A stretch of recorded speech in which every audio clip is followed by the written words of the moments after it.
Hi guys, I wanted to tell you a short tip which you can use right now. So I'm going to use the chart with my bots that I'm running right now. So you can just go on my Discord and click the link, then you can copy it. So right now we have a huge upside on 3 coins, and what we want to do, we want to change the trading stop so that we can secure profits right now because we are up 14%. So one way to do this is to go in the settings for here, for example, and we are going to set a trading stop for long. We are going to use 80 here, and going to click here to activate it.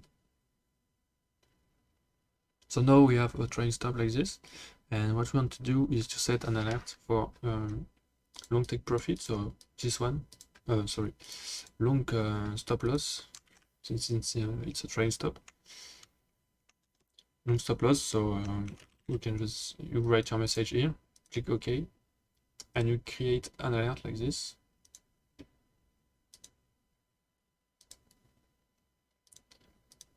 Right.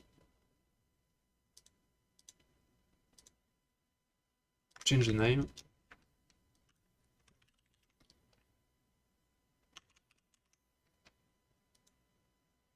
And that's it. You will have your alert for strain stop.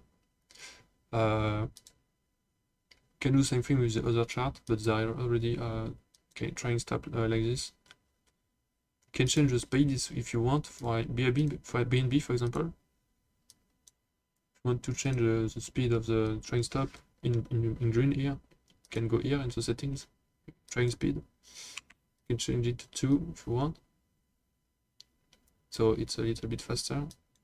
Same thing, you can create the alert same way. Alright, that was it for the tip, guy. You can do the same thing with Ethereum if you want. You can secure profits like this only in this kind of scenarios. Otherwise we want to keep the best backtesting settings, alright. But right now it can be wise to secure profits like this using train stop. That's it for the tip, guys. Thanks for watching.